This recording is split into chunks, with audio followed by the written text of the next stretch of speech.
Winner Gilli ಈಗ already cup ಗೆದ್ದಾಗಿದೆ. So ವಿಜಯೋತ್ಸವ ಅವರ ಅಭಿಮಾನಿಗಳನ್ನು ಮನೆ ಮಾಡಿರ್ತಕ್ಕಂಥದ್ದು ಒಂದು ಕಡೆ ಆದರೆ ಸಹಜವಾಗಿ ಅಪ್ಪ ಅಮ್ಮ ಅವರ ಸಂಭ್ರಮ ಮುಗಿಲಿ ಮುಟ್ಟಿರ್ತಕ್ಕಂಥದ್ದು. ಅಮ್ಮ ಇದ್ದಾರೆ. ಅಮ್ಮ, ನೀವು ಒಂದು ವೇದಿಕೆಯಲ್ಲಿ ಹೇಳಿದ್ರಿ ಮಗ ಒಂದು ಹೊತ್ತಿನ ಊಟಕ್ಕೆ ಬೆಂಗಳೂರಿಗೆ ಬಂದಿದ್ರು, ಆ ಪಟ್ಟಂಥ ಕಷ್ಟ ಎಲ್ರಿಗೂ ಗೊತ್ತಿದೆ. ಇವತ್ತು ಗೆದ್ದಿದ್ದಾರೆ. ಫಸ್ಟ್ ರಿಯಾಕ್ಷನ್ ಏನು ಹೇಳ್ತೀರಮ್ಮ? ನಮಗೆ ತುಂಬ ಖುಷಿಯಾಗುತ್ತೆ. ಕರ್ನಾಟಕದ ಜನನೆಲ್ಲ ಸಂಪನ್ನ ಮಾಡವನೆ ಅಂದರೆ ಅವನು ಈ ಥರ ಇದ್ದು ಈ ಥರ ಅದು ನಾನು ತುಂಬ ಖುಷಿ ವಿಚಾರ. ಗೆದ್ದವನೆ ಅನ್ನೋದು ತುಂಬ ಖುಷಿ. ಅಮ್ಮ, ಮಗನ ಕನಸು ಏನಿತ್ತು ನಿಮಗೆ ಅವರಿಗೆ ವೇದಿಕೆಗೆ ಬಂದಾಗ ಏನು ಅನ್ನಿಸ್ತು ಅಂತ? ನಮ್ಗೆ ಈ ಥರ ಆಯ್ತಾನೆ ಅಂತ ಗೊತ್ತಿರಲಿಲ್ಲ. ಅಂದರೆ ಈ ಥರ ಬಿಗ್ ಬಾಸಿಗೆ ಬಂದು ಈ ಥರ ಆಡಿ ಈ ಥರ ಗೆದ್ದವನೆ ಅಂತ ತುಂಬ ಸಂತೋಷ ಐತೆ. ಅದೇ ಹೇಳೋಕ್ಕೆ ಇಷ್ಟಪಡ್ತೀನಿ. ಸರ್, ನಿಮಗೆ ಏನು ಅನ್ನಿಸ್ತು ಗಿಲ್ಲಿ ವಿನ್ನರ್ ಅಂದ ತಕ್ಷಣನೇ ಫಸ್ಟ್ ನಿಮಗೆ ಏನು ಅನ್ನಿಸ್ತು? ಯೋಚನೆ ಇತ್ತಾ? ನಮಗೆ ಏನು ಮಾತಾಡೋಕೆ ನಾವು ಏನು ಬಾಯ ಬರಲ್ಲ ಸರ್. ನಮಗೆ ಏನು ಮಾತಾಡಬೇಕು, ಅವನ ಜೊತೆ ಏನು ಮುಟ್ಟಬೇಕು ಅಂತ ನಮ್ಗೆ ಬಾಯೇ ಬರಲಿಲ್ಲ. ನಮಗೆ ಒಂಥರ ದುಃಖ ಆಗ್ಬಿಡ್ತು. ಆದರೆ ಅವನು ಬಂದು ಬೆಂಗಳೂರು ಬಂದು ಇಟ್ಟಾಡ್ಕೊಂಡು ಅನ್ವಾಸ ಮಾಡೋದ್ರಿಂದ ಈಗ ಅವ್ನು ಇನ್ನಾರಾಗವ ಅಂತ ಅಂದರೆ ನಮಗೂ ತುಂಬ ಸಂತೋಷ. ನಮಗೆ ತುಂಬ ಸಂತೋಷ ಸರ್. ಈಗ ಎಲ್ಲರೂ ಒಂದು ಸಪೋರ್ಟ್ ಮಾಡಿದ್ದು ಒಂದೇ ರೀತಿ, ಬಡವರ ಮಗ ಬೆಳಿಬೇಕು ಅನ್ನೋಂಥದ್ದು, ರೈತರ ಮಗ ಬೆಳಿಬೇಕು ಅನ್ನೋಂಥದ್ದು. ಗಿಲ್ಲಿ ಕಷ್ಟಪಟ್ಟಂಥ ದಿನಗಳನ್ನ ನೀವು ತಂದೆಯಾಗಿ ಈ ಕ್ಷಣಕ್ಕೆ ಹೆಂಗೆ ನೆನೆಸ್ಕೋತೀರಿ ಅಂತ? ದೇವ್ರು ನೆನೆಸ್ಕೊಂಡ ನೆನೆಸ್ಕೊತಾ ಇದ್ದೀವಿ ನಾವು ಅದನ್ನು. ಅವನು ಮೋಸ ಮಾಡೋದ್ರಲ್ಲಿ, ಅವ್ನು ಕಷ್ಟಪಟ್ಟಿದ್ರಲ್ಲಿ ಒಬ್ಬ ರೈತರ ಮಗ ಬಂದು ಬೆಂಗಳೂರಲ್ಲಿ ಕೂಲಿ ಮಾಡಿ ಅನ್ನ ತಿಂದು ಬಿಗ್ ಬಾಸ್ ಸೇರ್ಕೊಂಡು ಇವತ್ತು ಕಪ್ಪಿಟ್ಟಿತವನೆ ಅಂತ ಅಂದರೆ ತುಂಬ ಸಂತೋಷ ನಮಗೆ. ಅದರಂಥ ಸಂತೋಷ ಯಾವುದೂ ಇಲ್ಲ ಸರ್. ಅಮ್ಮ, ನಿಮಗೆ ಅಂದರೆ ಮಗ ಈ ಹಂತಕ್ಕೆ ಬರ್ತಾನೆ ಅಂತ ಯಾವತ್ತೂ ಅಂದ್ಕೊಂಡಿರಲಿಲ್ಲ. ಸೊ ಈ ಹಂತವಾಗಿ ಬೆಳೆದಾಗ ಅವ್ರ ಜರ್ನಿ ನೋಡಿದಾಗ ಏನು ಅನಿಸ್ತಾ ಇತ್ತು ಅಂತ? ತುಂಬ ಖುಷಿ ಆಯ್ತು ಕಣಪ್ಪ. ನಮ್ಮ ಈ ಥರ ಬರ್ತಾನೆ ಅನ್ನೋದು ಕನಸಲ್ಲೂ ಕಂಡಿರಲಿಲ್ಲ. ಅಂದರೆ ಇವಾಗ ಕನಸು ಕಂಡಂಗೆ ಐತೆ. ನಮ್ಮ ಬಡವ್ರ ಮಗ ಹಿಂಗೆ ಬೆಳೀತಾವನೆ, ಹಿಂಗೆ ಇದು ಮಾಡ್ತಾವನೆ, ಹಿಂಗೆಲ್ಲ ಬಂದ ಅಂದರೆ ತುಂಬ ಖುಷಿ. ಅಮ್ಮ, ಈಗ ಸಹಜವಾಗಿ ಒಂದಿಷ್ಟು ಕನಸಿರುತ್ತೆ ಮಗನ ಹಿಂಗೆ ನೋಡಬೇಕು ಅನ್ನೋದು. ಬಾಲ್ಯದಲ್ಲಿ ಅವರು ಯೋಚನೆ ಮಾಡಿದ್ದು, ಕನಸು ಕಂಡಿದ್ದು ಏನು ಹೇಳ್ತಾ ಇದ್ರು ನಿಮಗೆ? ಬಂದಾಗ ಏನು ಆಗ್ಬೇಕಂತ ಅನ್ಕೋತಿದ್ರು ಅಂತ?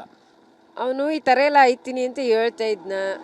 ಏನೋ ಪಿಕ್ಚರ್ಗೆ ಹೋಯ್ತೀನಿ, ನಾನು ಯಾವುದೋ ಒಂದು ಮಾಡ್ತೀನಿ ಸುಮ್ಮನಿರವ ಅಂತ ಹೇಳ್ತಾ ಇದ್ನ. ಅದನ್ನೆಲ್ಲ ನಾನು ಇದೆಲ್ಲ ಮಾಡೋಣ ಇವನು ಅನ್ನೋ ಉದ್ದೇಶ ಇತ್ತು ನನಗೆ. ಅಂದರೆ ಈ ಥರ ಮಾಡ್ತಾನೆ, ಈ ಥರ ಸಾಧಿಸ್ತಾನೆ ಅನ್ನೋದು ಗೊತ್ತಿರಲಿಲ್ಲ.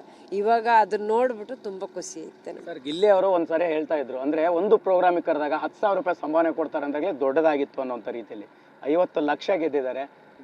ನಿಮ್ಮ ಜೀವನದಲ್ಲಿ ಒಂದು ಸಂಪಾದನೆ ಅಂದರೆ ಆ ಕನಸು ಎಷ್ಟು ಮಟ್ಟಿಗೆ ಇತ್ತು ಅಂತ? ಒಂಥರ ಆನೆ ಆಡ್ಮರಿ ಮೇಯಿಸಿದವರು ಆನೆ ಕಂಡಾಗ ಆಗೋದ ನಮಗೆ. ಒಂದು ಆನೆ ಎಷ್ಟು ಇದಿದ್ದು ಅಷ್ಟು ಆನೆ ಕಂಡಾಗ ಆಗದ ನಮ್ಗೆ. ಅದೇ ನಮ್ಗೆ ತುಂಬ ಸಂತೋಷ. ಸರ್, ಏನು ಮಾಡಬೇಕು ಅಂತ ಹೇಳಿದ್ರು ಗಿಲ್ಲಿ? ಫಸ್ಟ್ ನಿಮ್ಮ ಹತ್ರ ಏನು ಮಾತಾಡಿದ್ರು ಗೆದ್ದ ತಕ್ಷಣನೇ ಅಂತ? ಯಾವ ಗೆದ್ದ? ಈಗ ಇಲ್ಲ ನಮ್ಗೆ ಯಾವುದೂ ಹೇಳಲಿಲ್ಲ. ಅವ್ನು ಭೇಟಿ ಆಗನೇ ಇಲ್ವಲ್ಲ. ಸುಮ್ಮನೆ ಅಲ್ಲಿ ಏದ್ಕೆ ಮೇಲೆ ಇದ್ದಷ್ಟೇ, ಸ್ಟೇಜ್ ಮೇಲೆ ಬಂದಷ್ಟೇ, ಪುನಃ ಸಿಕ್ಕನೇ ಇಲ್ವಲ್ಲ ಅವ. ಮಗನ ಏನಂತ ನೋಡಕ್ಕೆ ಇಷ್ಟಪಡ್ತೀರಿ ಸರ್ ನೆಕ್ಸ್ಟ್? ಸಾಧನೆ ಕರ್ನಾಟಕಕ್ಕೆ ಮಾತ್ರ ಅಲ್ಲ, ಒಂದು ರೀತಿ ಇಡೀ ಎಲ್ಲ ಜನರಿಗೂ ಗೊತ್ತಾಯ್ತು. ಅಲ್ಲ, ಎಲ್ಲರ ಮನಸ್ಸು ನಾಟಕ ತಗೊಂಡು ಹೋಗಿ. ಅಮ್ಮ, ಒಬ್ಬರು ಮನಸ್ಸು ಗೆಲ್ಲೋದು ಸುಲಭ ಅಲ್ಲ. ಕೋಟ್ಯಾನು ಕೋಟಿ ಅಭಿಮಾನಿಗಳು, ಕೋಟ್ಯಾನು ಕೋಟಿ ಕನ್ನಡಿಗರ ಮನಸ್ಸನ್ನು ಗೆದ್ದಿದ್ದಾನೆ. ಆ ಮನಸ್ಸು ಗೆದ್ದಂತಹ ಸನ್ನಿವೇಶವನ್ನು ನೀವು ಹೆಂಗೆ ಕಣ್ತುಂಬ್ಕೊಳ್ತಾ ಇದ್ರಿ ಅಂತ? ಕರ್ನಾಟಕದ ಜನನೇ ಸಂಪಾದನೆ ಮಾಡವನೆ, ಗೆದ್ದವನೆ. ಆದರೆ ಕರ್ನಾಟಕಕ್ಕೆ ಇಷ್ಟೊಂದು ಜನ ಸಂಪಾದನೆ ಮಾಡಿ ಕೊಟ್ಟವನೆ ಅಂದರೆ ಅದೇ ನಮಗೆ ಖುಷಿ, ಅದೇ ಸಂತೋಷ. ಗಿಲ್ಲಿ ತುಂಬ ಕಷ್ಟಪಟ್ಟು ಯಾವತ್ತಾರು ನಿಮ್ಮ ಹತ್ರ ಹೇಳ್ಕೊಂಡಿದ್ದು ಘಟನೆ ದಿನಗಳು ನೆನಪಾಗುತ್ತಾ ಹೆಂಗೆ? ಅವನು ಯಾವತ್ತೂ ನಮ್ಮ ಹತ್ರ ಹೇಳ್ಕನಿಲ್ಲ. ಹೇಳ್ಕದೇನೆ ಇಷ್ಟು ಮುಂದೆ ಬಂದವನೇ ಅಂದರೆ ನಮಗೆ ಖುಷಿನೇ. ಇಡೀ ಜನರು ಮನೆ ಹತ್ರ ಬಂದಾಗ ಹೇಳಿದಾಗ ನಿಮ್ಗೆ ಏನು ಅನಿಸ್ತಾ ಇತ್ತು ಅವರ ಜರ್ನಿ ಬಗ್ಗೆ ಅಂತ? ನಮ್ಗೆ ತುಂಬ ಖುಷಿ ಆಯಿತು ಕಣಪ್ಪ. ನಮಗೆ ತುಂಬ ಖುಷಿ ಆಯಿತು. ಎಸ್ ಸರ್, ನೀವು ಫೈನಲಿ ಇಡೀ ಮಗನ ಜರ್ನಿ ನೋಡಿದಿರಿ. ಈ ಹಂತಕ್ಕೆ ಬಂದಾಗ ಮೊನ್ನೆ ಒಬ್ರು ಹೇಳ್ತಾ ಇದ್ರು, ಮನೆಗೆ ಬಂದ ಅಭಿಮಾನಿಗಳು ನಿಮ್ಮ ಮಾತಾಡ್ಸುವಾಗ ನಿಮ್ಮ ಕಣ್ಣಲ್ಲಿ ನೀರು ಬರ್ತಾ ಇತ್ತು, ಆನಂದ ಬಾಷ್ಪ ಬರ್ತಾ ಇತ್ತು ಅಂತ. ಯಾಕೆ ಆ ಸನ್ನಿವೇಶ ನಿರ್ಮಾಣ ಆಯ್ತು ಅಂತ? ಸಂತೋಷಕ್ಕೆ ನಾವು ಹಿಂಗಿದ್ದವ್ರು ಹಿಂಗೆ ಆದ್ಮೇಲೆ ತುಂಬ ಬಡತನದಲ್ಲಿದ್ದವ್ರು ನಮ್ಮ ಮನೆ ತಗ ಸಾವಿರಾರು ಜನ ಬತ್ತವ್ರೆ. ಅದೇ ಒಂದು ಖುಷಿ. ಅಂಥ ಖುಷಿ ಮುಂದೆ ಯಾವುದು ಇಡೋಲ್ಲ ಸರ್.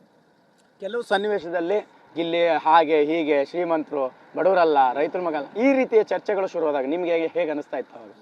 ಅವ್ರೇನೋ ನಮ್ಮ ಬಡವ್ರ ಮಕ್ಕಳೇ, ನಾವು ಬೇಕಾದಷ್ಟು ಹೇಳ್ಬೋದು. ಇವತ್ತು ನಮ್ಮ ಬಡವ್ರ ಮಕ್ಕಳೇ ಇವತ್ತು ಅಮ್ಮ ನಿಮಗೆ ಏನು ಅನಿಸ್ತಾ ಇತ್ತು? ಜನರೆಲ್ಲ ಒಂದಿಷ್ಟು ಬೇರೆ ರೀತಿ ಗೆಲ್ಲಬಹುದಾ ಗೆಲ್ಲಲ್ವಾ ಅನ್ನೋಂಥ ಮಾತುಗಳು ಕೇಳಿ ಬಂದಾಗ ಏನು ಅನಿಸ್ತಾ ಇತ್ತು? ನಮ್ಮ ಮಗ ಗೆಲ್ತಾನೆ, ಈ ಒಳ್ಳೆತನ ಅದೇ, ಈ ಥರ ಸಂಪಾದನೆ ಮಾಡ್ತಾನೆ, ಜನರನ್ನ, ಕರ್ನಾಟಕ ಗೆಲ್ತಾನೆ, ಜನಗಳ ಮನ್ಸು ಗೆಲ್ತಾನೆ ಅನ್ನೋದು ಗೊತ್ತಿತ್ತು. ಅದೇ ಸರ್, ಫೈನಲಿ ಇಡೀ ಜನರು ಸಪೋರ್ಟ್ ಮಾಡಿದ್ದಾರೆ, ಅವರೆಲ್ಲರಿಗೂ ನಿಮ್ಮ ಕಡೆಯಿಂದ ಏನು ಹೇಳ್ತೀರಿ ಅಂತ? ತುಂಬ ನಮಸ್ತೆ. ನನ್ನ ಇಡೀ ಕರ್ನಾಟಕದ ಜನ ನನ್ನ ಮಗನ ಕೈ ಹಿಡಿದು ಓಟ್ ಕೊಟ್ಟು ಒಬ್ಬ ಮನಸ್ಸನ್ನು ಮಾಡವ್ರೆ. ಇವತ್ತು ಅವ್ರಿಗೆಲ್ಲ ಕೈ ಮುಗಿದು ಕೇಳ್ಕೋಬೇಕು ಇವತ್ತು ನಾನು. ಅಮ್ಮ, ನೀವು ಫೈನಲಿ ಮಗನ ಕನ್ಸಿಡರ್ ನಿಮ್ಮ ಕನ್ಸಿಡರ್ ಏನು ಹೇಳ್ತೀರಿ? ಏನು ಆಗಿ ನೋಡ್ಬೇಕಂತ ಇಷ್ಟಪಡ್ತೀರಿ ಮುಂದಿನ ದಿನಗಳಲ್ಲಿ? ಅವನು ಇನ್ನೂ ಬೆಳೀಲಿ, ಇನ್ನೂ ಎತ್ತರಕ್ಕೆ ಅವನು ಚೆನ್ನಾಗಿರಲಿ ಅಂದರೆ ಕರ್ನಾಟಕದ ಜನತೆಗೆ ನಾನು ಅವ್ರಿಗೆ ಅಭಿನಂದನೆ ಹೇಳ್ತೀನಿ, ನಮಸ್ಕಾರ ಮಾಡ್ತೀನಿ. ಅಂದರೆ ಅವ್ರ ಪ್ರೀತಿ ಹಿಂಗೆ ಇರಲಿ, ಅವ್ರ ಪ್ರೀತಿ ಯಾವತ್ತೂ ಇದೇ ಥರ ಇರಲಿ ಅಂತ ಬೇಡ್ತೀನಿ. ಥ್ಯಾಂಕ್ ಯು ಮಾ. ಸರಿ. ಎಸ್, ಇದಿಷ್ಟು ಅವರ ತಂದೆ ಕುಳ್ಳಯ್ಯ ಹಾಗೆ ತಾಯಿ ಸವಿತಾ ಅವರ ಮಾತಾಗಿರ್ತಕ್ಕಂಥದ್ದು. ಗಿಲ್ಲಿಯನ್ನು ವಿಜಯೋತ್ಸವವನ್ನು ಸಂಭ್ರಮಿಸಿ ಈಗಷ್ಟೇ ತವರಿಗೆ ಮರಳ್ತಾ ಇರ್ತಕ್ಕಂಥದ್ದು. ಕ್ಯಾಮ್ರಾ ಪರ್ಸನ್ ಪ್ರಶಾಂತ್ ಜೊತೆ ಮಾಲ್ತೇಶ್ ಜಗ್ಗಿನ್, TV9 ಬೆಂಗಳೂರು.